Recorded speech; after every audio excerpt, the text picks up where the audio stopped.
I tried so hard. Like when I first started, like I was doing everything myself, and I was trying so hard in order to try to keep up a schedule. I had a process in place, of course, and I'm trying to work this process, and it got very overwhelming. Actually, after a few months, being a business owner, you have to be humble and recognize where you're really good and where you're not so good. And the sooner you can come to that, the sooner you can make a decision around it or find a solution. Today's guest, I'm so excited for. She's always been such a bright and positive note for my day whenever I get the chance to meet with her. And she is a super amazing nonprofit consultant. It's Andrea Lowe. Hi, how's it going? It's going well. Hey, Samantha, how are you doing today? I'm good. I'm good. And I am so excited to dive into your story today because I've gotten the pleasure, or I've had the pleasure of kind of watching your growth from a distance a little bit over the past few years. And so I'm excited to really dive into your world and really understand more about what you do. So I know you've run Social Impact, which is nonprofit consulting, but tell me more about that because you say the word consulting and people think a million different things. So tell us what you actually do. Sure. And I feel like when you talk about consulting, it can be a million different things. But here at Social Impact Studio Consulting, we are really at the core of it, helping people and helping organizations expand and extend their impact. That's the probably the core of what we do. And the way that we do it is through helping them with planning and implementing their programs and services. We work specifically with organizations, both nonprofits and government agencies as well in health and human services or social services work. That includes community development and education as well. But everything from like doing the strategic plan, planning out for your program, looking at your data, helping collect data, really developing everything with community in mind. So, like community as partners, community as leaders with that work, and so that you create effective programs and services. On a somewhat side note, I always appreciate any organization that has a big focus on community because I think that's part of the downfall of society is like we don't really like engage in our communities. You know, like when I moved into this neighborhood I'm in now, I offered help to a few different moms in the neighborhood and the reaction they received it, but it was also like no one had ever offered them help for anything before. Mm. And I'm like that we're meant to live in community and helping our neighbor, right? Now, we joked that consulting can mean a whole bunch of different things, and I also think that that is a trap that you can easily see in the nonprofit world, right? These are people leading from their heart, very mission oriented, which is amazing. But I imagine that that also means that they end up wanting their impact to kind of be everything, a little bit of spaghetti on the walls. And so, how do you kind of rein them in so that they can have maybe a stronger impact, but not everywhere?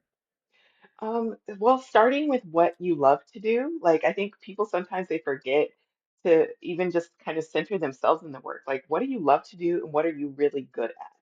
So starting there and at the central core, but then also taking a look at your community. What are the resources there? How are there other organizations doing similar work or other work in the community? Or maybe not even an organization, it could be like a person who's like bringing together people to bring food into the community or something like that. Where are all those things in your community? And so that way you can look at that nexus of what you're really good at with what's already there to understand where the gap is. And that kind of brings you to your unique contributor to your community work.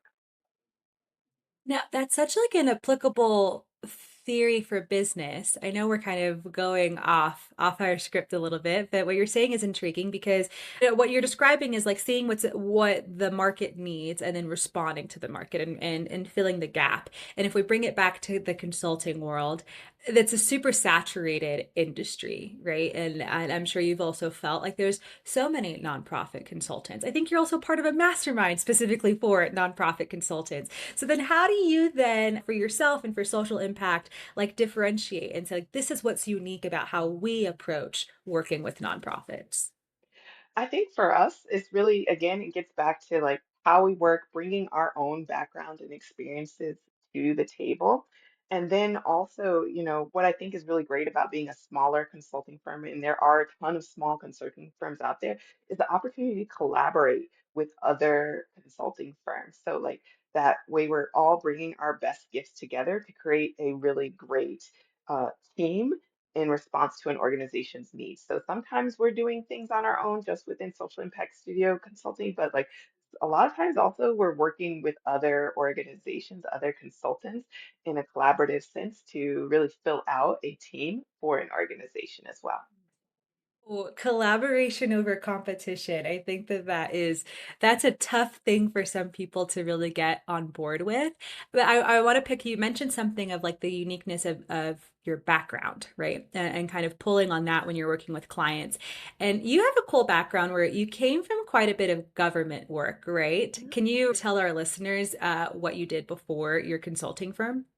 Sure. So before my consulting firm, I worked for about 15 years in the field, working particularly within public health departments, but also social services or human services departments at the local and the state level. I've also worked for a few nonprofits at the local level and kind of more the national level.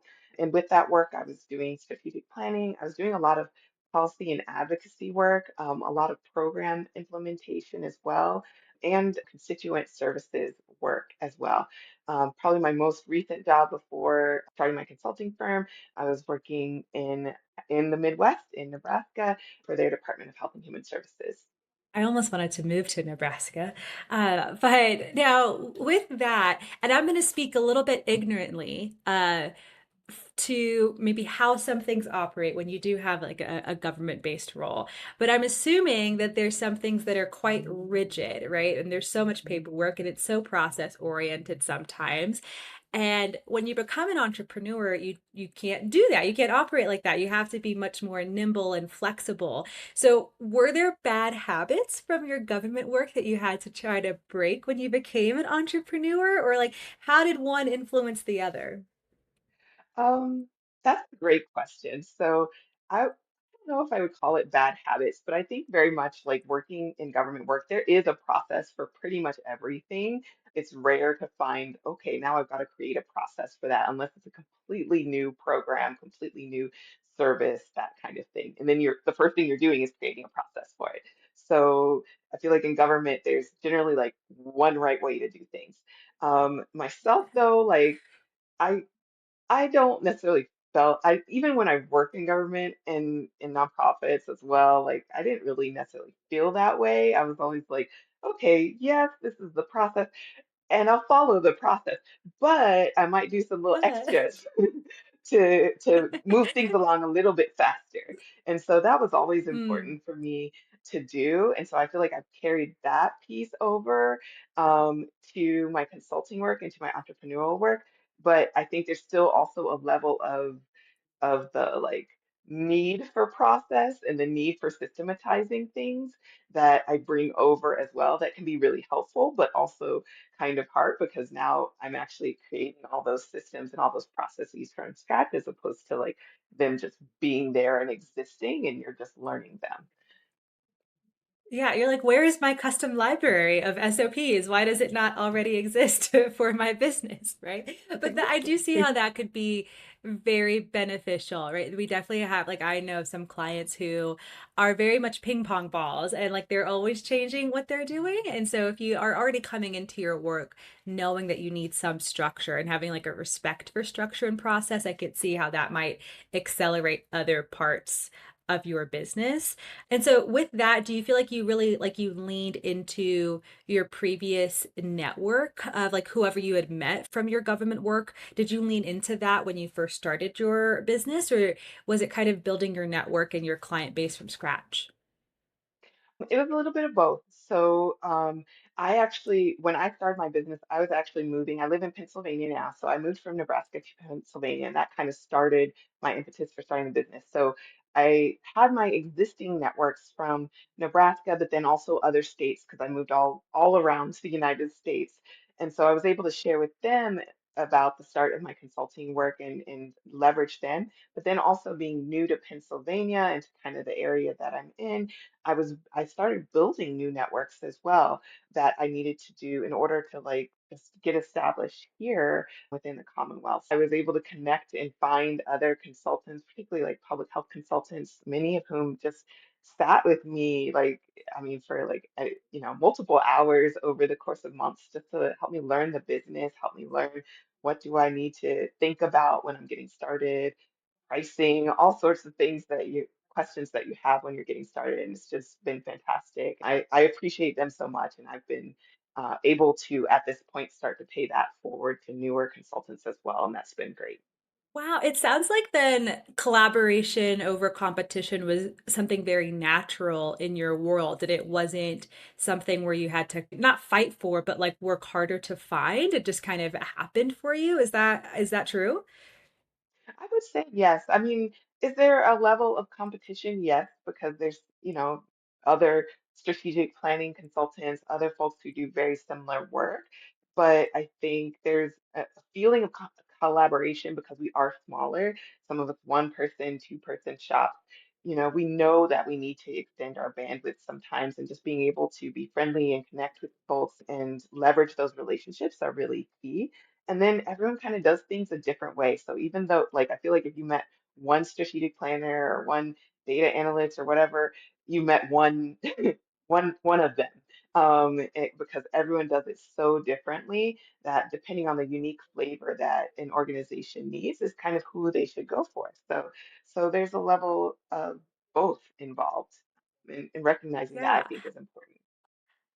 I would say I'm a little bit jealous of that. It sounds like you have found some really good humans. I think it took me so long, I think, to find my peer group of people that um were willing to help out of like the goodness of their hearts, right? And they have nothing to like, they're in no way related to like anything I do. So there's not even like a sense of competition there. So I'm just gonna just shout out my jealousy that you found that early on in your business. And I think that that's really, really cool. Okay, so something else that you do very uniquely compared to maybe other consultants in this world is you started or launched this year a membership, a community for small nonprofits. I think that especially like post COVID, everyone was like, I'm going to do a course, I'm going to have a community, right? And that's also like even on my mind, I'm like, I kind of want a community. I think that would be cool. So, what was the thought process that, and then like the trigger where you decided, yes, like this does make sense for your business and for your clients? And then how did you go about building that? Sure. So actually, a lot of my first clients were very, very small nonprofit organizations. Like not even like maybe they have one person part-time on staff, or maybe their ED is like completely everyone's volunteer because they probably bring in like 5,000, 15,000 a year, something like that. So that, but for business, that's not exactly really sustainable to only have such small organizations, but it's always someone, a group of folks that have been deeply on my heart because they, one, got me started, but then two, always, even just continuing to talk with them and work with them, sometimes in a pro bono capacity, they need support. They need even just like, hey, like, am I going the right direction? Is like what I'm thinking a little crazy? Or like I'm tired and I feel like I keep going, moving things forward and nothing's going happening.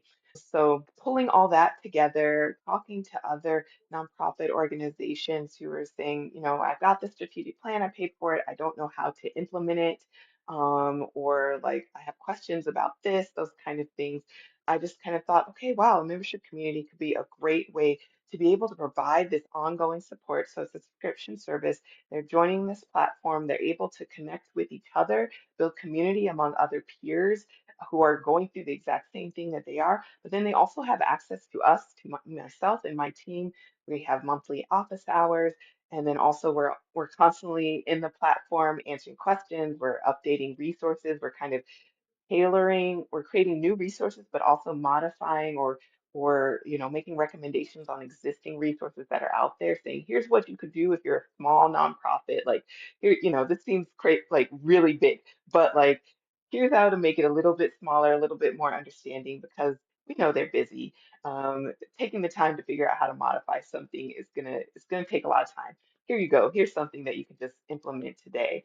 So really excited as that gets started and get launched. I've kind of hinted at it to different folks and talked about it to different folks, and people are excited. So we're still new, we're still starting, but looking forward to having folks join, and more information on them is on my website as well if anyone's interested. That is, I again, like we're going back to like the goodness of your heart and like being a good human in business and coming back to like what you enjoy, right? Kind of where your passion is in business and balancing that with maybe where you need to get some profit, where we need some somewhat more established nonprofits that can pay our invoices, right?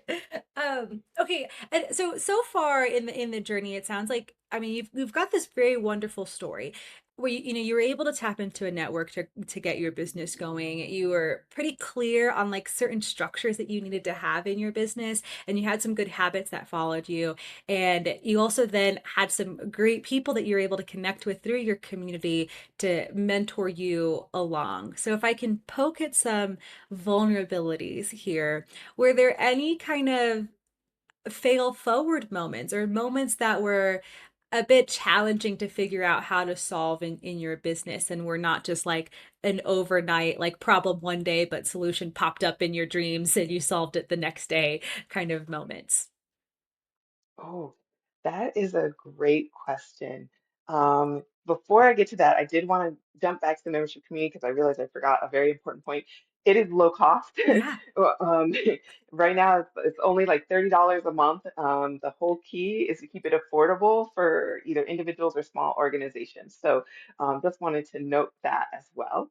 But when it comes to thinking about challenges and kind of working them through, I guess, over time, I would say, and this relates to a lot of the work that I do right now, which is business development, thinking about what are my services, how do I market and position myself, especially for organizations that may not know us already, being able to figure out how to build that out. Because honestly, so for example, social media is not my strong point. Um, but I know that's a great way to help people get to know you. And I tried so hard, like when I first started, like I was doing everything myself, and I was trying so hard in order to like try to keep up a schedule. I had a process in place, of course, and I'm trying to work this process, and it got very overwhelming actually after a few months, and I just don't think naturally within a social media space or like even a marketing space. And finally, I think I kind of admitted to myself that I needed help there. So that would be probably my epiphany, was because my goal, like I've started my consulting firm and I was like, no, I'm going to do it all myself. It'll be like small, we will work with other consultants, but just me, it'll be fine. And then I realized I can't do this by myself. Um, and honestly, that's where kind of plugging you a little bit, like that's where you came into play, like when, we met on LinkedIn and you reached out to me, and I was like, man, I looked into what you did and with VA services and everything. I was like, this is just as I'm thinking I need somebody, and you came into my life, and it just kind of worked out. So honestly, recognizing my own kind of vulnerabilities, kind of areas of not strength, and then finding folks who can fill that in has been really key. I mean, I feel like being a business owner, you have to be humble and recognize where you're really good and where you're not so good. And the sooner you can come to that, the sooner you can make a decision around it, or find a solution. But that one took a while. But I'm really happy to Oh, be able to have handed that off in other things as well to make that work. yeah. Well, thank you for the shout out there. There are plenty of times in my business I have been humbled, and sometimes it's not a very graceful humbling moment. It's like a fall on my face, like, "Oh, girl, you look kind of dumb doing that," you know? Like it's a humbling moment that lasts a while, you know? But I always sometimes I think of like when handing things off and kind of having an assistant, I think of like a good steak, right? And like that steak is good by itself. You could eat it by yourself if you wanted to. But then when you have a good waiter that's like, do you want to make it a surf and turf? Or like, do you want to add this sauce to it? And you're like, that does sound nice, you know? And you're like, I will do that. Yes, I will have the extras, like load my steak up. Thank you. And it is my goal in almost every episode of this podcast now to make some reference to food. I need people to understand how much of of a foodie I am. But okay, I also I love the like recognizing like yes, this is where I'm strong in my business. This is where I'm not strong in the business. Now, with that, you can still fall into kind of a bottleneck or trap of like as you grow, there are some things that you are good at, but maybe don't make sense to be on your plate anymore because you do need to be doing these other things. I'd imagine that executive directors with their nonprofits kind of get in the same trap as well, right? Of like, okay, now they do have funds and grants or donations coming in and they're able, their organization can do more, but the executive directors may be so used to doing all the dirty work that they have trouble stepping into that leadership role. Do you see that happen and kind of how do you help them out of that situation? Yes, I've definitely seen that happen, especially I'll notice like for organizations that are kind of like in that growth stage. So they've been moving along consistent, but as you're looking at your strategic plan, we want to set that as ambitious, right? That's your next 3 to 5 years. And the board wants to be ambitious, your staff wants to be ambitious, the community wants you to be ambitious, and the executive director is like, I'm gonna do this.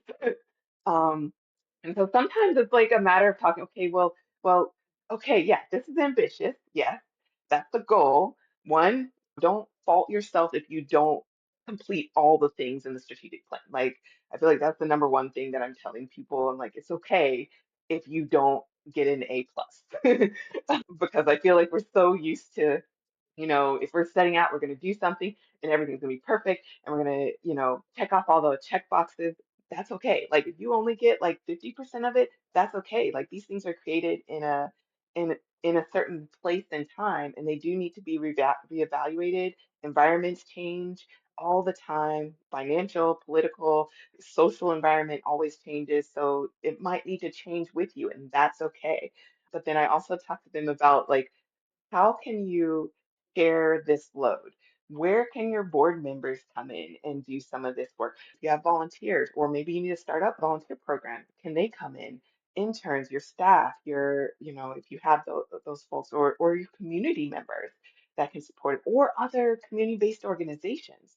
This is where really understanding your lane and what you do really well as seeing what your community does really well and other organizations do really well, can help leverage things that maybe you need to get done in your strategic plan. Doesn't mean that you have to do it.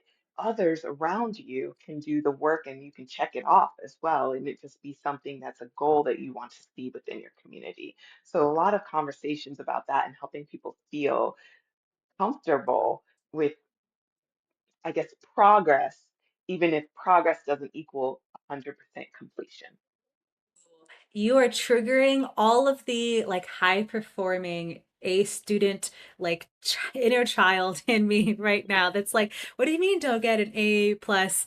What do you mean don't finish that? Like what I that is it's very difficult. And I've also struggled probably up until 2025, but previous year started my business in 2020, so I'd say 2020 through 2024 I think goal setting was a huge struggle for me. I was really good at helping everybody else set their goals, but setting goals for myself was really difficult because it's like, well, how do I set a stretch goal and not make that stretch goal the like, oh, I have to cross that line, but also make sure that I'm not like doing mediocre stuff. So when you say it's okay if you don't get to everything on the strategic plan, I I totally respect that, but also my inner child is like cringing and twisting and like starting to cry a little bit of like, how does that, what do you mean? Right. So I guess also, is there a difference maybe between like what you'd see for like goal setting for a business versus strategic planning for a nonprofit? And because I haven't consulted with a lot of nonprofits. So are their strategic plans a little bit more like visionary and like these are all the things that we want to do, but it may not be set to the specific year? Or how does that differentiate to how we as a small business consulting person might set our annual goals? Sure. So I think the first thing is that I think for nonprofits, we're looking at strategic planning over multiple years. So it is a little bit longer of a process or longer of a time span. For myself, for my business, we do strategic planning. We have an annual strategic plan just because that makes sense for us. Our work is so cyclic. Sometimes I don't know what, who I'm going to be working with from one year to the next. I have some clients that I have over multiple years. Most are not. So like we have to do annual, but like when it comes to nonprofits, a lot of times they want to look out 3 to 5 years, or we are looking out 3 to 5 years. So one of the key things that I have to like educate on and remind people of is that there's really kind of two plans that you really need to create. So a lot of times you hire a consultant to do a strategic plan, but then also you need an implementation plan. And that the implementation plan gets you down into the little details of like how you're going to do everything, whereas the strategic plan is designed to be visionary. It is those overall goals and kind of like the wiggly timeline by when you want to get there as well, and how you're going to measure everything. But your implementation plan really kind of like helps do that. And so I try to do, especially with my smaller nonprofits, try to like, even though I'm building you a strategic plan, we're kind of like thinking through some of the implementation planning at the same time so that it doesn't feel too big. I'll speak for myself. I'm also, I was like an A plus plus student through school. So like I had to learn myself, like I don't need to be perfect and we don't have to have straight A's for everything. So I feel like, I try to bring that to my work and kind of show like let's look at how we're making progress towards things. And if we don't like complete that within 3 to 5 years, maybe that's something that either needs to be on the next strategic plan, maybe it'll be in the next 3 to 5 years, or it will be something that we need to drop off. And so even within my business plan, we have those annual goals, annual strategic plan. I have some things that are just like maybe we'll get to it in 2026. These are stretch goals. Uh, and if I get to it, then great. If I don't get to it, then that's great too. And I don't, and I'll move that on to next year as well. So I hope that answers your question. I feel like I kind of went on a tangent there. Does no, no, I appreciate it. I guess I'm maybe if we could go into the mindset now, because I'm a little curious, like if going from being like an A plus plus student, right? Like you probably like did your essays like a week before they were due, right? Like whatever the teacher said, I could tell if you do it the night before, you were like, you're not talking to me. Like I've already done it, okay, Mr. Sanchez, it's done. So going from that to then saying like, oh, it's like these are cool things that could happen in the business. These are cherry on tops. If I don't get to it, it's okay. How did you wrestle with that? Really, what was the mindset shift for you that then that became okay to do? And then like I guess also on top of that, like how did you balance that with still growing your business? Because if it's okay to put some very vague numbers here, when I first met you, beginning of 2024, your goal was to hit six figures. And now you've done that, right? Like you are beyond the six-figure mark, which means like you have been really good at achieving certain goals and like planning things for yourself. And so I'm just curious, like how that shift happened for you. So honestly, the A plus plus to like A, B, occasional C mindset for me happened when I went to college because like I was 100% A plus student in high school with the goal to get me into college because they taught you back then if you had to do all the things, be like A plus student and then run this club and do all those other things. So I did all that and the goal was to get me in college. So I made the mindset at 18. I was like, okay, let's not like my goal was to get into college. I'm in college. Let me be okay not getting straight A's. That was tough. But I didn't get straight A's through college, and that helped me start to see it's okay. Like I got a job at the end, so which was also the goal of college. So I could see like things still happen for you and can still happen even if you're not 100% perfect at everything. And so that kind of started my mindset shift back then. I think with my business specifically, what I try to do with my goals is I do try to create ones that I know are practical. Because it's annual goals, like it does make it a little bit easier of like, okay, this is what I can do in these 12 months. These are things that are have been on my mind maybe from last year that I really want to see happen. Here's some things that are, just our regular goals, like things like around social media analytics and things like that that we just have every year, those kind of things, and then just kind of track those over time. And then we build in some, and our team kind of comes together. We all work on, kind of create our strategic plan together. So, like, here's some things that, like, okay, this would be really cool. Cherry on top, let's just add those, and I won't have any dates to it. And if we can get to it, then that's great. And I think that just kind of, for me, has just been built over time through starting at 18-year-old Andrea of like, it's okay not to get straight A's. And then It's like okay. with It's work, okay. okay, it's okay to fail. It's okay to make a mistake. I've just made a lot of mistakes over my career and learning from them is I feel like learning from them is the biggest key and being able to reflect on it has been helpful for me.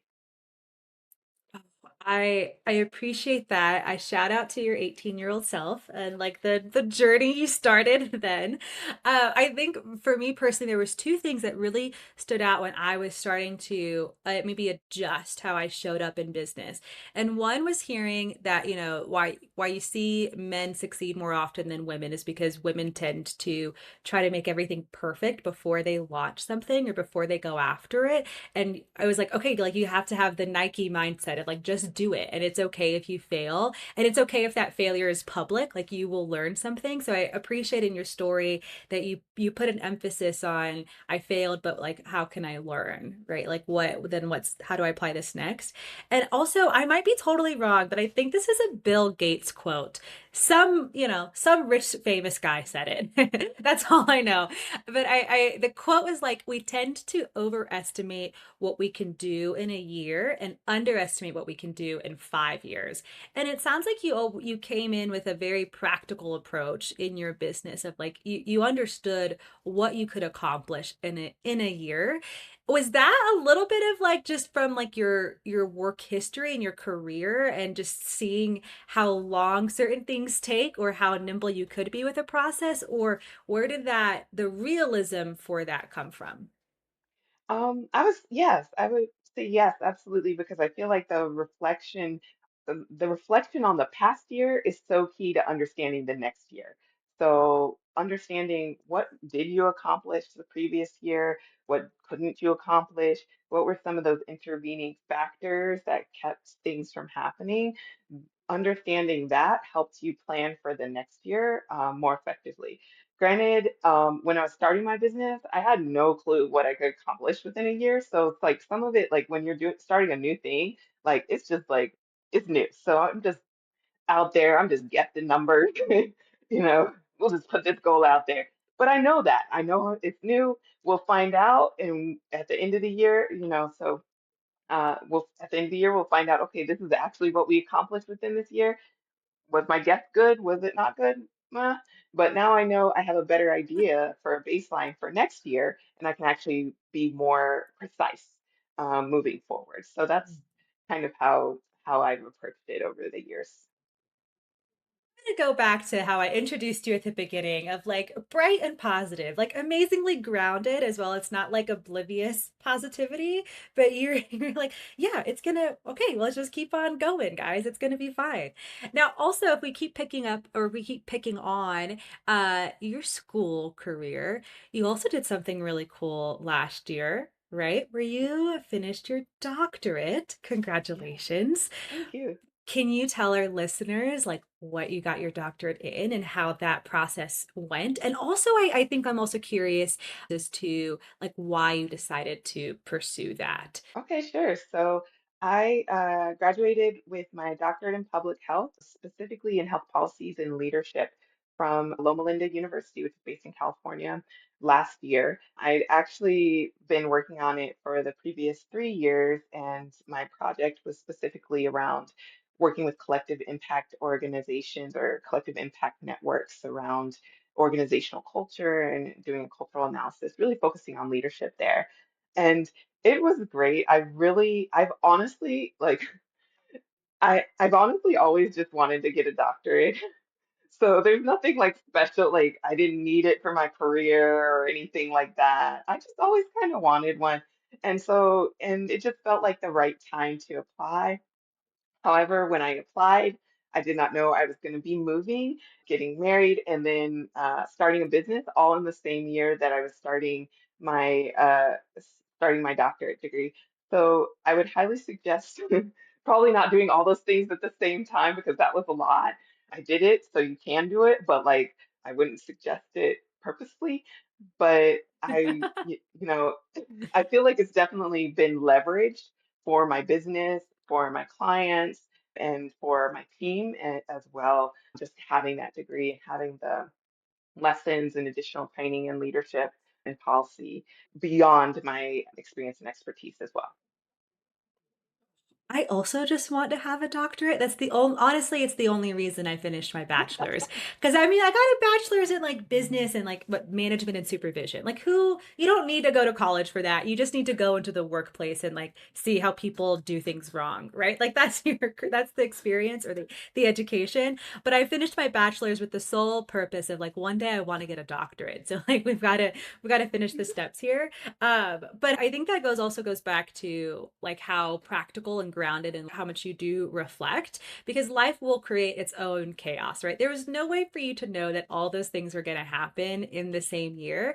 And yet it did, and you got it done, and it went okay, right? But I think when we create our own chaos, and then life brings its chaos that we can't control, then it's like, oh my gosh, like you can't handle any of it, right? But because you seem to approach life with a very grounded and practical and positive approach, when life does throw you lemons and a bunch of other crap with it, it turns out all right. Okay, so I love your arc so far, your journey and how you've approached business and how you've been able to grow. If there is someone out there, whether they are a consultant or they are starting their nonprofit, if there's someone out there that is just kind of struggling. There's a lot of their own chaos that they've brought into how they're doing things. And they're maybe at that beginning stage where they haven't quite figured things out and but they want to grow. They're just on the hamster wheel. What would your one piece of advice be to them, like the baby step for them to take next? Mhm.